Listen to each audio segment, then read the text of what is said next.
오늘의 말씀의 제목은 예수의 어머니 메리, 마리아에 대해서 우리 함께 나누겠습니다. 오늘은 어머니 주일입니다. 어머니 주일은 웨스트 버지니아의 젊은 여선생인 애나 자비스를 통해서 처음 만들어졌습니다. 애나 자비스가 어머니의 기를 추모한 것을 계기로 어머니의 날 운동을 펼치다가 1914년 5월 9일 윌슨 대통령으로 하여금 5월 둘째 주일을 일요일을 선포하게 되었어요. 어머니 날로. 인간 최초의 말이 배운 말이 엄마예요. 그리고 인간이 죽을 때 마지막 보고 싶은 사람이 어머니래요.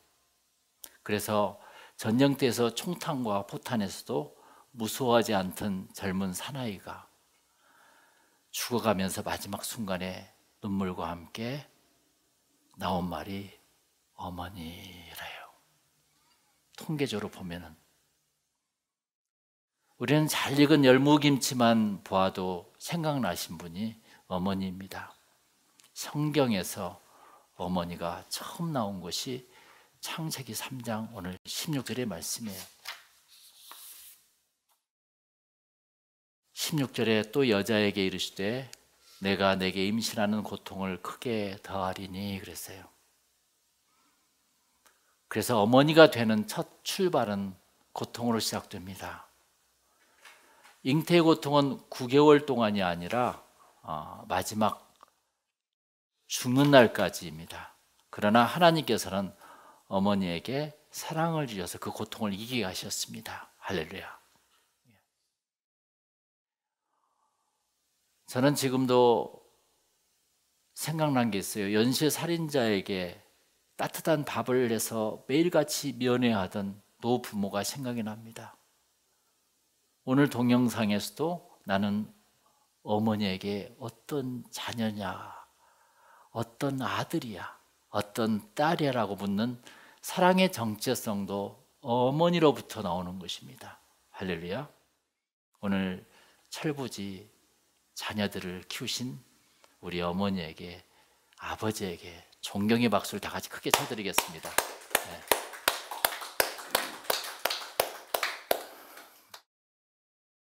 성경상의 어머니의 모델은 마리아입니다. 오늘 말씀은 예수님을 메시아로 키워낸 마리아의 이야기예요. 여러분 잘 들어보세요. 이게 어머니의 모델입니다. 마리아는 예수님이 태어나서 죽을 때까지 늘 가까이에서 함께 했습니다. 가까이 있는 게 참 좋아요. 자녀들이 그냥 바이 하고 가버리면은 지네들이 알아서 크겠죠. 그렇지만 진정한 엄마는 계속 기도하는 거예요. 그게 가까이 하는 거예요. 오늘 본문 가나에서 혼인잔치는 예수님의 공생의 사역의 첫 표적이었습니다. 예수님이 갈릴리 가나의 혼례에 청함을 받았었어요. 그런데 혼인잔치 피로에 인해서 포도주가 떨어졌다는 것이에요. 혼인잔치에서 가장 중요한 음식은 뭐예요? 포도주였었어요. 마리아는 당황하여 예수님께 구합니다. 그게 바로 3절. 우리 다 같이 읽어볼까요? 포도주가 떨어진지라 예수 어머니가 예수에게 이르시되 저들에게 포도주가 없다 하니. 얼마나 이 말씀이 생생해요. 이 말씀은 살아서 운동력이 있는 거예요. 이게 내 안에 들어와야 돼. 지금 이게 그냥 국어책 읽는 식으로 읽으면 안 되는 거예요. 그래서 마리아가 당황해서 저들에게 포도주가 없다. 어떻게 하면 좋니? 그랬어요. 그런데 질문이 하나 있어요. 왜 마리아는 혼인잔치 주인이 아닌 예수님에게 요청했어요? 아니 주인한테 가야지 왜 예수님한테 요청하는 거야? 그게 첫 번째 질문이에요. 사실 마리아는 예수를 잉태할 때부터 가브리엘 천사의 음성을 기억하고 있었어요. 누가복음 1장 30몇 절 정도 나와요. 마리아는 예수님이 이 세상의 주인이라는 것을 애를 잉태할 때부터 알고 있었어요. 그게 가브리엘 천사가 줬던 사만한 영성이거든요. 이게 하면 영적으로 딱 들어온 것은 절대 잊어먹지 않습니다. 이게 놀라운 거예요. 이게. 마리아는 예수님이 이 세상의 주인이라는 것을 알고 있었어요. 나의 아들은 하나님이 터치하고 있다는 것을 태어날 때부터 알고 있었다는 것입니다.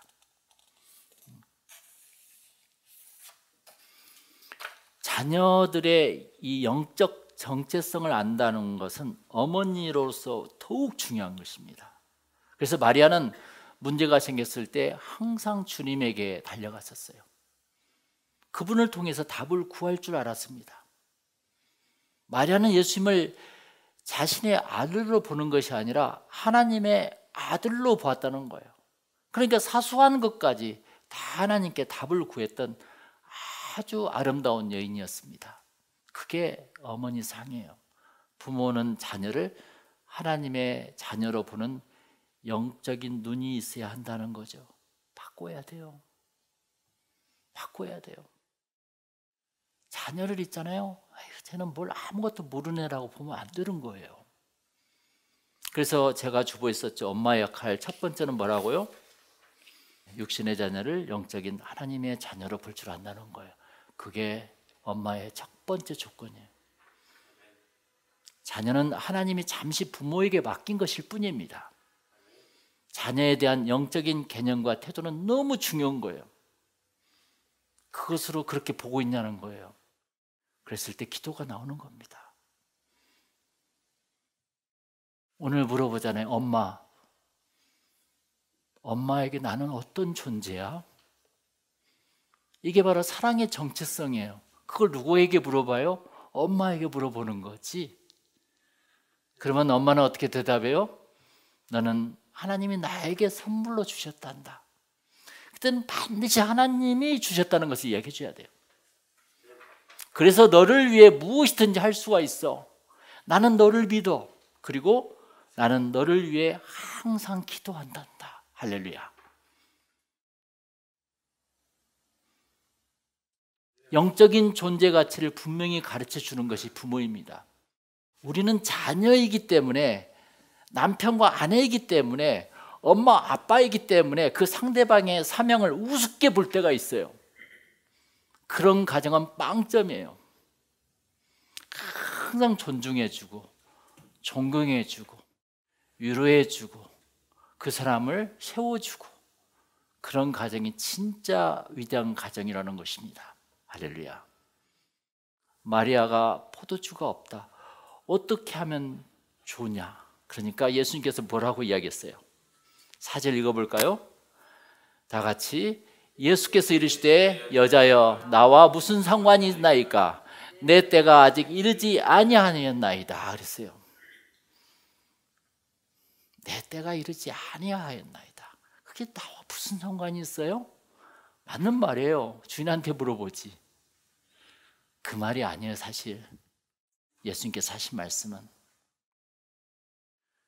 우리는 항상 헬라어 시험을 봤기 때문에 TMO이 가이소이 지금도 암기가 돼요. 나는 내 것이고 너는 내 것이야. 나와 상관이 없다 그 말이에요. 그러면서 예수님께서 가장 중요한 말을 하나 하세요. 내 때가 아직 이르지 아니하였나이다. 여기서 my time, 때는 십자가의 때를 말하고 있는 것입니다. 나의 사명은 이들을 위해서 십자가에 죽는 거지, 여기서 내가 포도주를 책임지는 사람이 아니라 이거예요.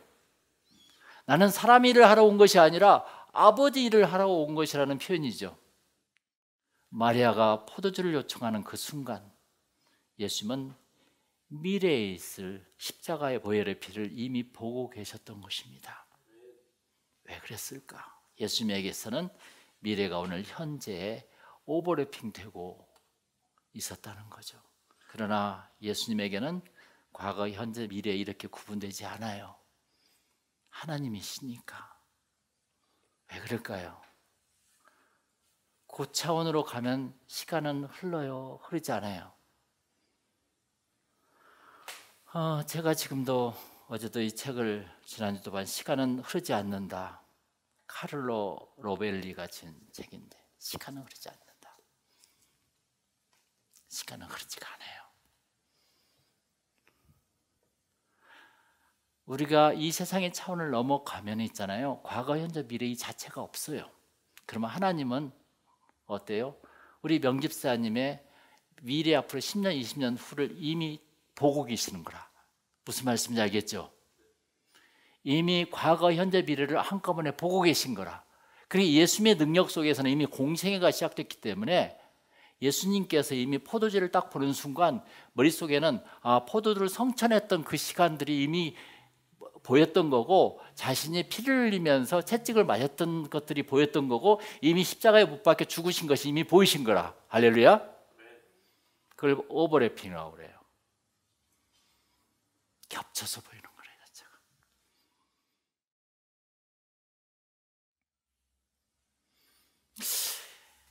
여러분, 기도를 하면은 쑥 깊이 기도에 들어가면은 시간이 흐르지 않는 곳으로 가요. 알겠어요? 그러니까 예언가들이 왜 막 미래를 예언하고 이미 그런지 아세요?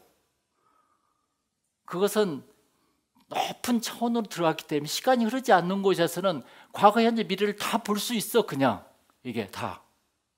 그러니까 우리가 이 세상에서 떠나서 하나님 나라 딱 가면은 과거에 우리가 죄졌던 것을 싹 비디오처럼 볼 수 있는 거라. 전부 다. 그리고 미래에 어떻게 살 건가까지 다 보는 거래요, 제가. 이게 바로 블랙박스처럼 보여지는 거라. 이미 한순간에 그 시간이 걸리지 않아. 이게 제가 참 존경하는 사람이 엘리자베스 퀴빌러로서, 이 사람이 책을 잘 써서 글을 잘 써서 존경한 게 아니라 제가 체험했던 것을 그대로 써놨으니까. 체험했던 것을. 그러니까 어느 날 알프스 산맥에서 어떤 사람이 차를 타고 가다가 꽉 부딪혀 굴러 떨어진 거예요. 그러니까 알프스 산에 이렇게 쫙 굽이진 그 길에 차가 쫙 막힌 거예요, 전부 다. 그 순간 그 사람은 이미 에테리체 바디라고 이야기해요. 에테리체 임사 체험을 한 거예요. 그러니까 이미 사람이 딱 죽으면 영혼이 확 나가거든요. 그 순간 어떻게 되는지 아세요? 그것을 이게 잘 이야기해놨어요. 제가 보았던 것을 똑같이 이게. 그래서 제가 이분을 존경하는 거예요. 이분의 말씀이 거짓말이 아니구나. 그 상태를 에테리체 바디라고 이 사람이 이야기해요. 그게 딱 되면 있잖아요. 공간의 개념이 없어져요. 그 사람이 그 간증을 써놓은 걸 보면은 그 순간 모든 거기 차 있는 사람들이 말이 다 들려온대요. 저 멀리서 저쪽 멀리까지. 그래서 그 사람이 막 욕설을 하고 어떤 미친 뭐가 이렇게 또 자동차 사고를 나가지고 오늘 내가 얘기를 이렇게 정치하게 막 짜증낸 소리부터 시작해가지고, 그런데 그 중에서 한 사람이 기도를 하더래요. 그 사람이 기도를 했는데, 주님, 저 사람이 생명을 살려주시옵고 절대 모든 것들이 잘 보존되게 해달라고 다 기도를 하더래요. 근데 그 소리가 크게 들리더래요. 그래서 그 순간에 딱 보니까 그 사람의 차 모양과 차 번호판이 딱 보이길래 그 차 번호판을 딱 암기를 했었대요. 그 자기가 이제 죽음에서 깨어났을 때 그 차 번호판이 기억이 나더래요. 그 차 번호판을 통해서 그 사람이 집을 찾아가서 그 사람한테 물어봤더니 깜짝 놀라더래요. 어떻게 알았냐고. 그게 바로 에테리체 바디에 들어가면 공간을 초월한 시기예요. 그러니까 기도를 깊이 들어가면 시간이 하루가 지나가면 이틀이 지나가면 아무것도 몰라. 그냥 쑥 지나가 버리는 거예요. 그러니까 예수님께서 나는 하나님 일을 하러 왔지 사람 일을 하러 온 것이 아니라는 표현이에요, 이게. 그렇죠? 그래서 나의 때는 아직 오지 않았다 이거예요. 그러나 긍정적으로 키운 아들 예수는 한 번도 어머니 말을 거절한 적이 없습니다. 그래서 예수님은 나중에 어머니 요청을 들어줘요. 그러면서 7절에 예수님께서 항아리에 물을 재우라 하세요. 결국 물을 포도주로 만드시죠. 그 물을 포도주로 만들어서 최후의 만찬 자리에서는 포도주를 자기 피로 만드세요. 그게 십자가의 보혈이에요. 5절에 5절에 적어져 있죠. 마리아가 내 때가 아직 이르지 아니하였나이다 예수님께서 말씀하니까 마리아가 무슨 뜻인지를 몰랐던 거라. 그래서 너희에게 무슨 말씀을 하시든지 그대로 하라 하고 하인들에게 이야기하고 가십니다. 마리아는 무조건 예수님께 내가 뭘 몰라도 순종하는 거예요. 무조건 뭘 몰라 순종하는 거예요. 여기서 두 번째 질문, 왜 순종했을까? 마리아는 아들한테 한마디 해줬으면 좋겠는데 마리아는 자신의 신분을 분명히 알았던 것이죠. 마리아는 예수님이 주인공이고 자신이 조연인 줄을 분명히 알았었어요. 그래서 예수님을 메시아로 키워낸 마리아는 자신의 조연 연출을 확실해냅니다. 마리아가 예수님의 말씀 때가 되지 않았다는 것을 어떻게 이해합니까? 모르죠, 당연히. 그래도 긍정적인 생각으로 따지지 않고 짜증내지 않고 그냥 순종해요. 이것이 마리아의 참된 신앙의 모습이었었어요. 이해하지 않고 믿음에 순종하는 여인의 향기, 그게 마리아의 향기예요. 그래서 예수님을 메시아로 키운 마리아는 예수님 일에 간섭하지 않습니다. 절대. 자기가 서야 할 자리와 예수님이 서야 할 자리를 분별할 줄 아는 지혜를 가졌어요. 할렐루야. 마리아는 한 번도 예수님에게 따지지 않았었어요. 그녀는 정결하고 순종적이고 신령하고 지혜롭기 때문입니다. 이게 바로 어머니상의 대표적인 말이에요. 그래서 이 어머니의 역할 두 번째는 뭐라고 이야기했죠? 자녀를 조연이 아니라 주연으로 키운다는 것입니다. 할렐루야. 자녀에게 따지지 말고 자녀를 주인공으로 키우라는 것이에요. 참 우리는 따지고 싶은 거 많잖아요. 심부름꾼으로 키우지 말고 자녀의 길을 살려주고 그 자녀에게 공감해 주는 것이 중요하다는 것을 저는 이번 설교를 하면서 준비하면서 많이 배웠었습니다. 요즘 자녀들 세대의 언어와 생각을 부모들 세대의 언어와 생각으로 바꾸려면 이 복창 터집니다. 솔직히 저들의 대화가 예사롭지 않다고 그냥 생각해야 돼요. 모르면 따지지 말고 넘어가는 것이에요. 이렇게 어떻게 넘어가요? 5절에 다 같이 너에게 무슨 말씀을 하시든지 그대로 하라. 이렇게. 할렐루야. 제가 통 뭘 몰라서 이렇게 생각하지 말라는 거예요. 그냥 너에게 무슨 말씀을 하시든지 그대로 하라.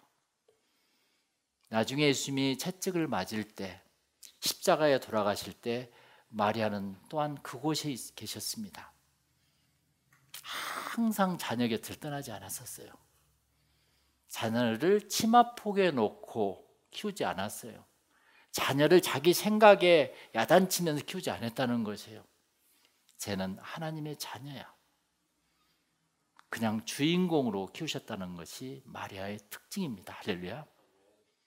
그러나 마리아는 십자가의 고난 현장에서 감정적으로 격분하지 않으셨다는 것입니다. 또한 예수님이 고통받는 모습을 보고도 참고 견딜 줄 아는 강인한 여자였었어요. 그래서 엄마 역할 세 번째는 뭐라고요? 자녀에게 마지막 순간까지 감정을 억제하고 강인해야 한다. 이것이 마리아가 보여준 세 번째 상입니다. 자신의 아들을 평화의 도구로 선뜻 내주는 강한 여자가 진정한 엄마입니다. 그래 가라. 싸우러 가라. 남북전쟁 때 다 그렇게 했잖아요. 미국의 엄마들이. 그래 싸우러 가라. 왜 그렇게 해야죠? 내 자녀가 아니라 하나님의 자녀이니까요. 하나님이 책임져 주신다는 것입니다. 할렐루야. 네. 좋아요. 엄마의 역할 첫 번째는 뭐라고요? 육신의 자녀를 영적인 하나님의 자녀로 볼 줄 알아야 한다. 두 번째, 자녀를 주인공으로 키워야 된다는 거죠. 세 번째는 마지막 순간까지 감정을 억제하고 강인해야 한다. 이것이 오늘 말씀의 가장 키입니다. 훌륭한 아내는 훌륭한 남편을 만들고 훌륭한 엄마는 훌륭한 자녀를 만듭니다. 여러분, 교회를 다니면서 그냥 세상 사람들하고 똑같이 살지 마세요. 똑같이 생각하지 마세요. 오늘 마리아 메리처럼 여기는 거예요. 그 색 가지고. 그래서 이 주보를 벽에다 붙여놓고, 내가 엄마 역할을 이 세 가지를 잘할 수 있나 없나 계속 보는 거예요. 엄마가 그 사랑하는 아들 메시아 예수의 피를 닦고 있는 그 모습을 보면서 내가 이렇게 사는구나. 보혈의 피를 닦고 있구나. 이렇게. 엄마 아빠인 나는 어떻게 하고 있는가를 돌아보는 시간이 되시기를 축원합니다. 할렐루야.